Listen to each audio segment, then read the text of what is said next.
Hey, what's going on YouTube? My name is James and welcome back to another video. So today, as you can see by the title, it has been 1 year owning the Tudor Black Bay 36.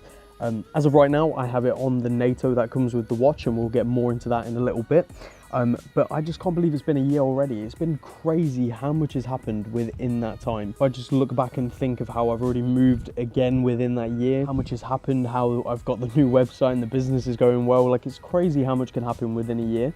And the fact that I've owned this already for a year, I feel like I've had it for almost a lifetime, but it still feels like yesterday I bought it. Very, very strange. So we're just going to be going into what it's been like to actually own and wear this watch for a year. You know, there's some very great videos out there. You know, Hodinkee does a great series called A Week on the Wrist, which is truly brilliant, but it's completely different doing a week on the wrist and actually owning something for an entire year. So I think this will hopefully be quite beneficial to those out there, maybe looking at picking one of these up. But also just for people in general. It's quite interesting to hear other people's thoughts on watches that maybe you do or don't like, or very neutral on. So this time 2 years ago, I was looking at quite a few watches, and I was looking at making my first truly big purchase. Now, I've owned an Oris for nearly 2 years now, and that watch has been absolutely brilliant, but I got that at such a great deal thanks to a very good friend. So this was going to be my first proper purchase, and also it represented three things which I'll get onto in a little bit. But at the time, I wasn't even considering this watch. I was looking at the Tudor Black Bay Blue, so with the blue bezel, the standard Black Bay with the black bezel. I was actually looking at a couple of Tag Heuers at the time as well, and also a couple of Omegas. So I was sort of looking all over the spectrum. And this watch wasn't even on the list, wasn't even something I was considering. And I remember very, very clearly on the 7th of July, the stock parcel, because I work in the jewelers, the stock parcel came in, and that watch, this watch was in this exact watch. And I took it out of the box and was getting ready to prepare it and separate the guarantees and everything from the boxes and do all that stuff that we do. And I remember taking the watch out and I was like, wow, this is really nice. And I put it on my wrist and that was it. I was sold on it, and I knew this was going to be the watch I was going to buy. And the truth was, I was supposed to wait until August. So as you can see, I ended up being very impatient and buying it 2 months early. So this watch actually, as I said, represents three things to me. It was to celebrate finally moving out of my home in Leicester and becoming truly independent. Now, I've been independent for quite a while, but not truly independent. Obviously, I still lived with my parents back in Leicester. So for me, at this point, I'd already been moved out for 6 months.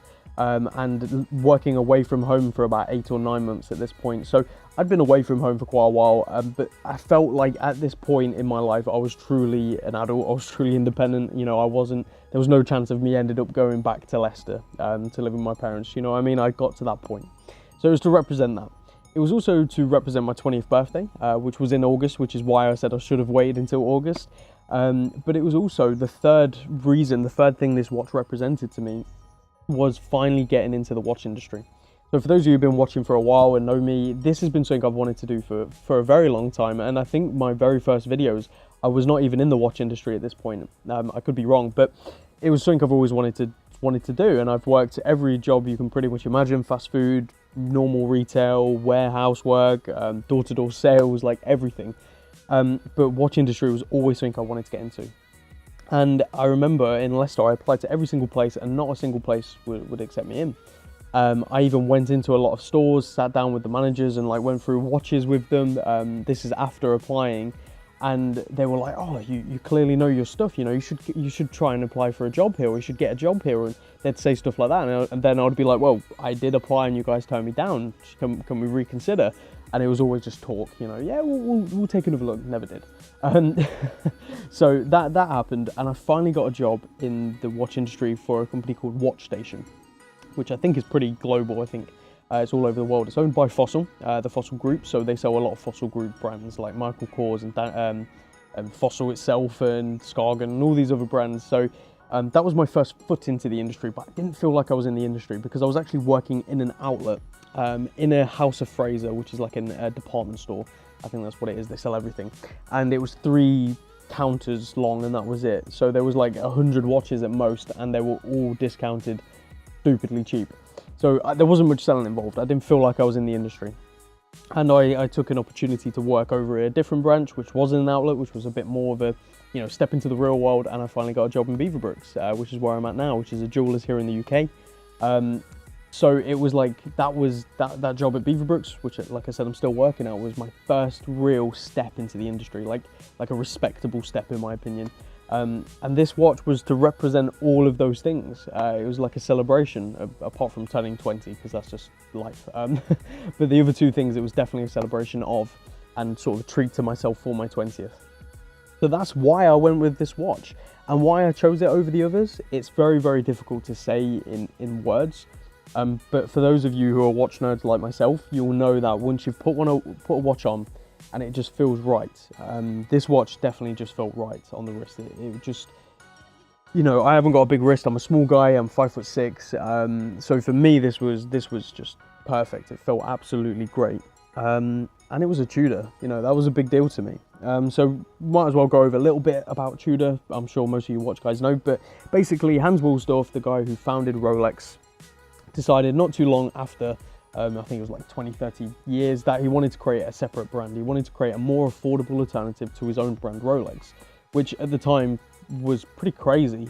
Whereas we look at it now, competing against yourself is something that's done across the whole industry and multiple industries even. Just to give examples off the top of my head, in the fashion industry, Armani and Armani Exchange. I'm sure there's many other examples you could give in the fashion industry. The car industry, you have some supercars, and then they also own not so supercars, you know, just standard road cars, but the technology is sort of trickled through, and they put the same architecture in and some of the build quality. So it's very, very normal now, whereas back then, I can only imagine how crazy that must have seemed, especially when you look at the watches. So back in the day, Tudor was, you'd have your Rolex Submariner, and you'd have a Tudor Submariner. You'd have your Rolex Date, and you'd have the Tudor Day. You'd have your Rolex Datejust, you'd have your Tudor Datejust. And that's kind of how it was in the 70s onwards, to the point where the watch itself was identical. It was usually the same cases. You had the exact same crown. So you'd have a Rolex crown, Rolex caseback, Rolex bracelet, Rolex clasp. The only thing that was different was the dial. It would say Tudor, and also the movement inside. Usually, even in some cases, it was the exact same hands, which is just crazy. So it created this term, poor man's Rolex, which is still relevant today. I think some people still see it as the poor man's Rolex, but I think that is completely wrong today. And I think a lot of people are starting to realize that, and a lot of people are growing to the brand Tudor. It's one of the fastest growing brands right now in the watch industry, reporting incredible growth year on year, which the industry itself hasn't really been doing year on year, but Tudor has been, so it's clearly doing very, very well. But this specific watch, I think, is definitely doing a nod to the Explorer, and I think as far as a nod is literally as far as it goes. You know, very similar cases, they both got oyster style cases, but the dial is completely different, the handsets are completely different, the styling is very different, even the case itself, like the tapering and the finishing is quite different. So when people say it's just an Explorer rip-off, which I've heard some people say, I'm like, I genuinely don't think it is. I think if you're going to call it an Explorer rip-off, you're going to have to call every single black dial 36mm watch with no date an Explorer rip-off. Because literally that's as far as the similarities go, in my opinion. So as we're on the point of dimensions, let's go over the dimensions and specs. It's got a 36mm case, a 10mm thickness, 44mm lug to lug, and 19mm lugs. It runs the ETA 2824, which has had some modifications. I believe it's had their silicon hairspring put in and a few other things. I could be wrong on that. Sapphire crystal, 150 meters water resistant, and incredible lume. So all in all, spec wise, it's very, very respectable, especially when you look at the retail price, which is £2,030. And I think that's something always to keep in mind when talking about Tudor in general, is their positioning in the market is absolutely perfect, in my opinion. If they'd gone any less, they wouldn't have been able to provide the kind of build quality they do.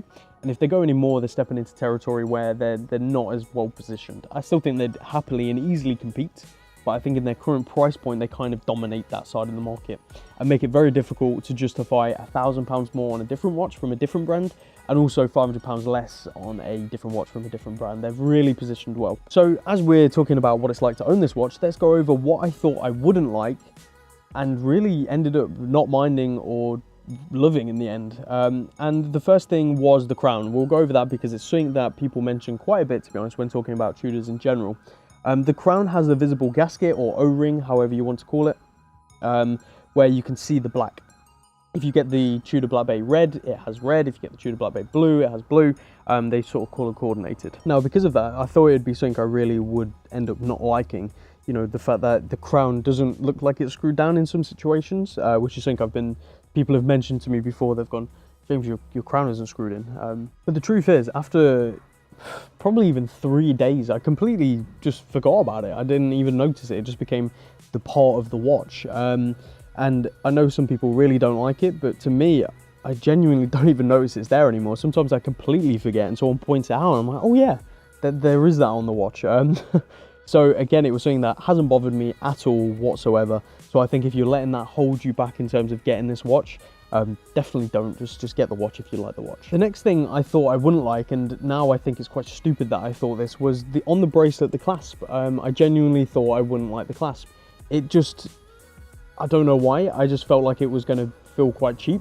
And at this point, watches with you know, the buttons to open the clasp, I thought were much better, far superior to push opens and all this kind of stuff. But when a push open is done correct, you know, a sort of pressure clasp, it's incredible. You know, safety fold over and everything like that, and how the crown is visible when the clasp is closed. Just the little details which really make this watch the next step up, which is really, really cool. And I also didn't think I'd like the polished bezel. I thought it was going to be something that would irritate the life out of me, because I'm not gentle with my personal watches, as we'll get onto in a little bit with a situation that happened with this one.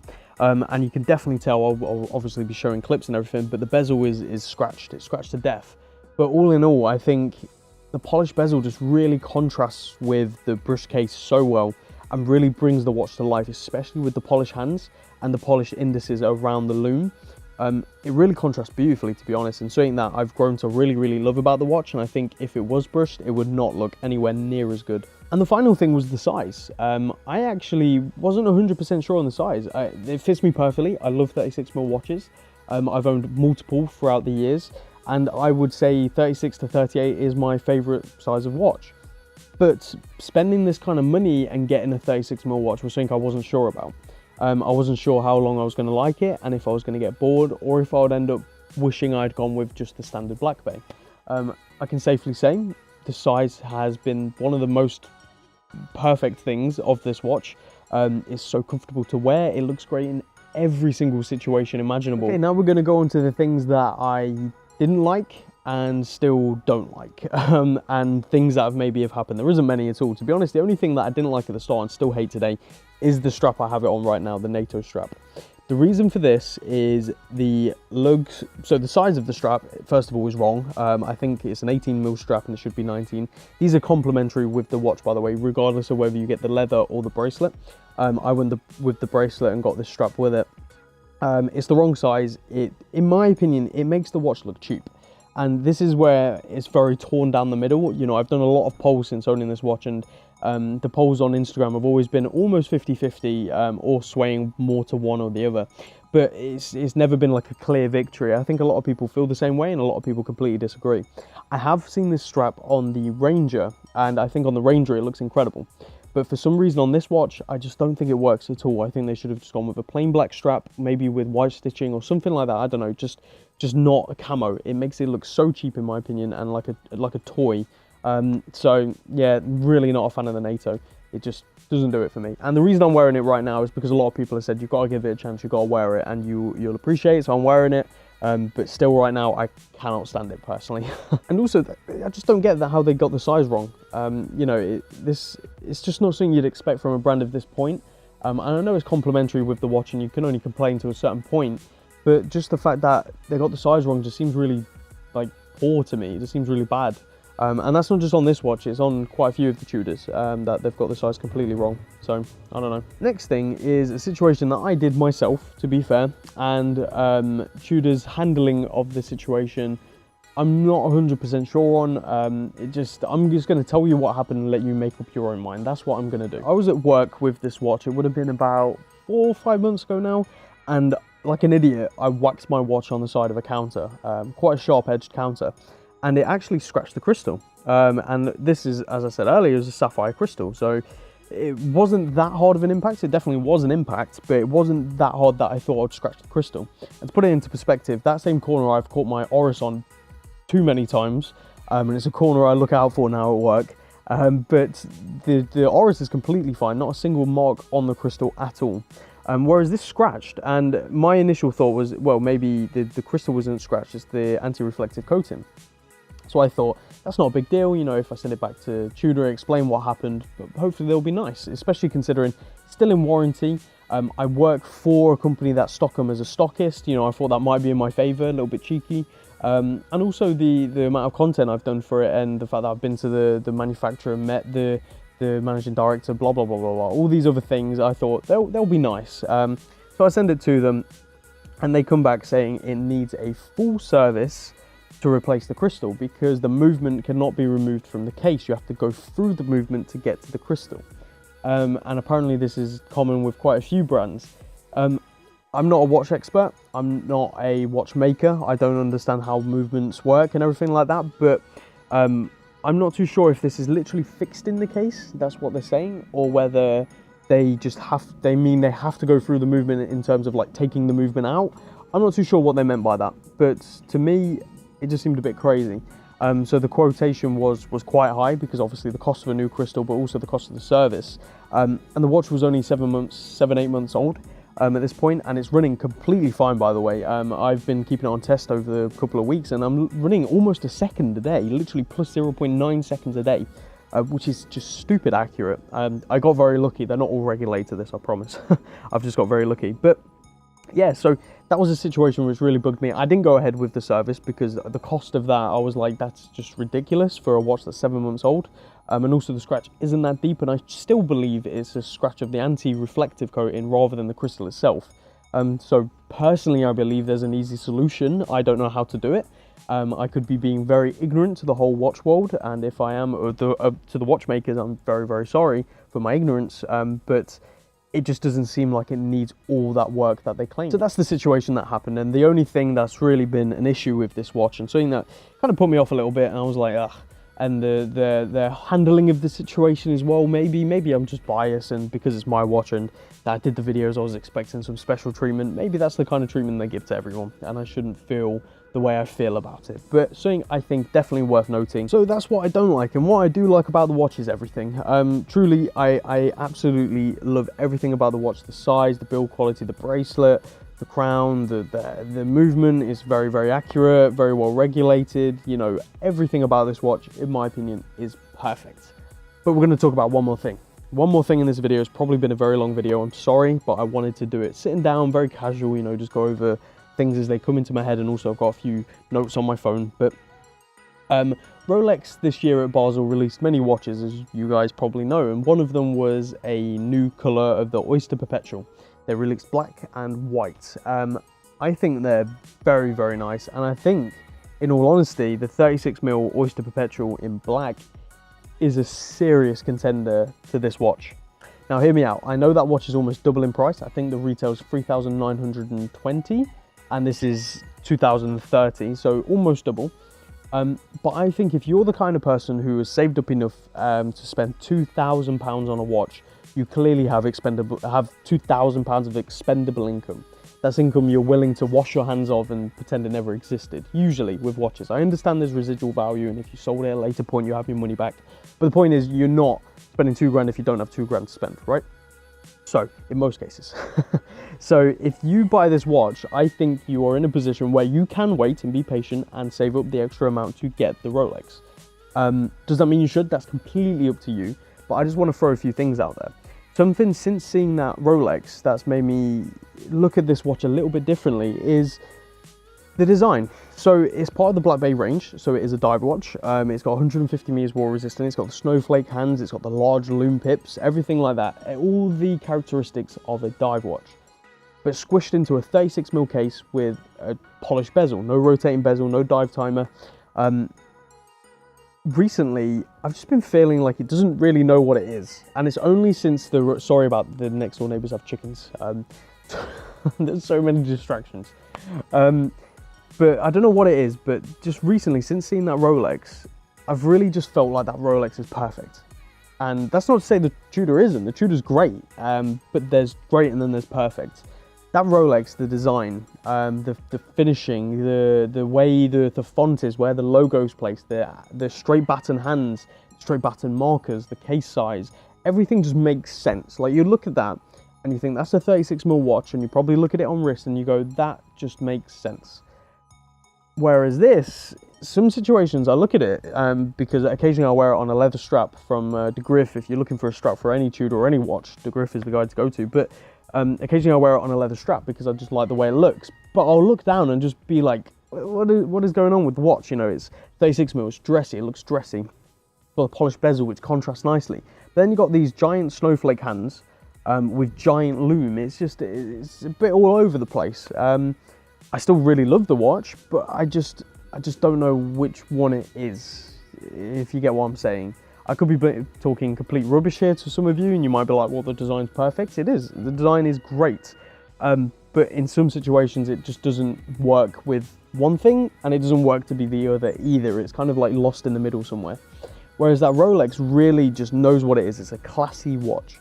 It's 36mm or 39mm, 32 or whatever other options there are. And it's perfect. So my question to sort of end all this is, would you trade out or sell the Tudor and add the extra money to get the Rolex?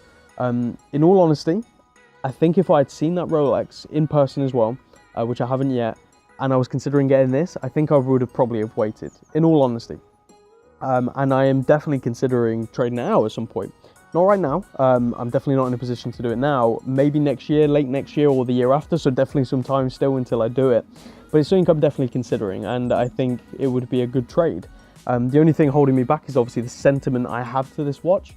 But in my opinion, if this was traded for another watch, I can pass that sentiment on. Sentiment is whatever you hold it to yourself, right?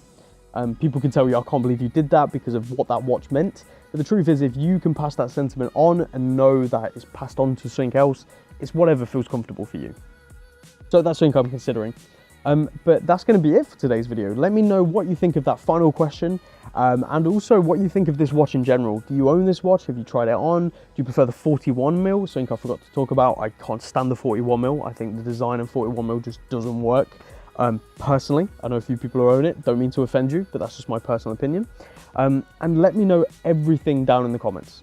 Thank you very much for watching. Don't forget to subscribe for more videos, and follow me on Instagram. And if you are interested in this watch for sale, as I said, it's at retail, £2,030, but I'm actually getting one in to sell very soon. So send me a message if you are interested in that at info@kibblewatches.co.uk, and I will see you all next time. Thank you for watching. Take care. Bye-bye.